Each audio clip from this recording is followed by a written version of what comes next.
नमस्कार। कभी कभी ऐसा होता है ना कि एक स्थानीय संगठन पूरे क्षेत्र का इतिहास ही बदल देता है। आज हम बात करेंगे कुमाऊं परिषद की और उसके उन 6 प्रमुख अधिवेशनों की जिन्होंने सच में इतिहास का रुख मोड़ दिया था। तो सवाल यही उठता है कि आखिर ये अधिवेशन हुए कहाँ कब हुए और कौन थे वो लोग जो इनकी अध्यक्षता कर रहे थे।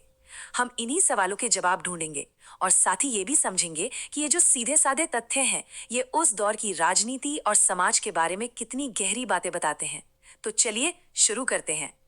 अच्छा, तो इस पूरी कहानी के तह तक जाने के लिए हम एक बहुत ही खास ऐतिहासिक दस्तावेज का सहारा लेंगे। ये दस्तावेज हमें इन अधिवेशनों की एक बिल्कुल साफ तस्वीर देता है। तो चलिए एक एक करके इन सभी अधिवेशनों को जरा करीब से देखते हैं। ये जो दस्तावेज दिख रहा है ना, यही हमारा गाइड है। देखने में तो ये एक साधारण सी टेबल लग सकती है, पर असल में ये कुमाऊं परिषद की पूरी यात्रा की कहानी कहती है। कहाँ बैठकें हुई, वे कब हुई और कौन नेतृत्व कर रहा था। देखिए, हर बड़े आंदोलन की एक शुरुआत होती है। कुमाऊं परिषद के लिए ये शुरुआत हुई इसके पहले 3 अधिवेशनों से। आइए देखते हैं कि कैसे इस आंदोलन की नींव रखी गई थी। तो सोचिए जरा, साल है 1917, महीना सितंबर का। यहीं से कुमाऊं परिषद का औपचारिक सफर शुरू होता है अपने पहले ऐतिहासिक अधिवेशन के साथ।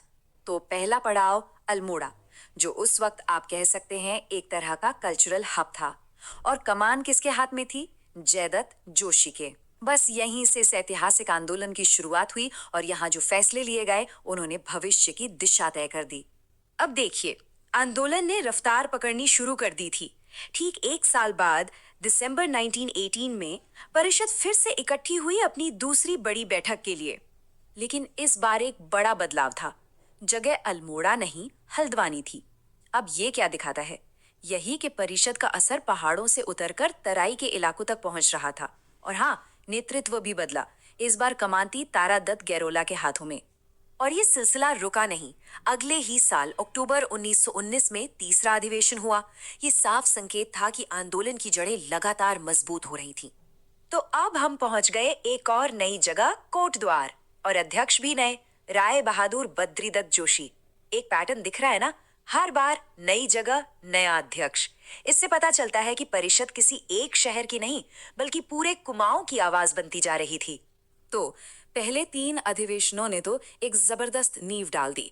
अब देखते हैं कि इस नींव पर आगे की कहानी कैसे बनी।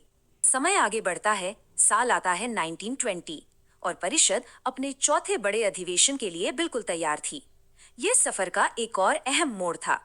इस बार जगह थी काशीपुर और नेतृत्व कर रहे थे हरगोविंद पंत। अब तक तो ये पैटर्न बिल्कुल साफ हो गया होगा। हर अधिवेशन एक नई जगह, एक नया चेहरा। ये दिखाता है कि परिषद कितनी डायनामिक और सबको साथ लेकर चलने वाली संस्था थी। फिर कहानी में एक छोटा सा ब्रेक आता है, लगभग 3 साल का गैप। 1923 में 5वां अधिवेशन हुआ। तो सवाल उठता है कि ये 3 साल का अंतर क्यों आया? क्या परिषद की रणनीति में कोई बदलाव आ रहा था? सोचने वाली बात है। खैर, ये अधिवेशन हुआ टनकपुर में और इसकी अध्यक्षता की बद्रीदत्त पांडे ने। ये परिषद के सफर का एक और पड़ाव था। और अब हम आते हैं इस कहानी के आखिरी पड़ाव पर, मतलब हमारे इस दस्तावेज में दर्ज छठे और अंतिम अधिवेशन पर, जो 1926 में हुआ। तो इस सफर की आखिरी मंजिल थी रानीखेत और यहाँ अध्यक्षता की मुकुंदीलाल ने। और इसी के साथ उन अधिवेशनों का सिलसिला खत्म हुआ जिन्होंने लगभग 1 दशक तक कुमाऊं की राजनीति को एक नई दिशा दी। तो अभी तक हमने इन 6 अधिवेशनों को एक एक करके देखा। लेकिन जब हम थोड़ा पीछे हटकर इस पूरे दशक के सफर को एक साथ देखते हैं तो क्या तस्वीर सामने आती है? देखिए, 1917 से 1926 तक का ये पूरा सफर अल्मोड़ा से शुरू होके हल्द्वानी, कोटद्वार, काशीपुर, टनकपुर और आखिर में रानीखेत तक। ये टाइमलाइन हमें दिखाती है कि कैसे परिषद ने धीरे धीरे पूरे कुमाऊं क्षेत्र में अपनी जड़ें फैला दी। हर एक पॉइंट इस कहानी का एक अहम चैप्टर है।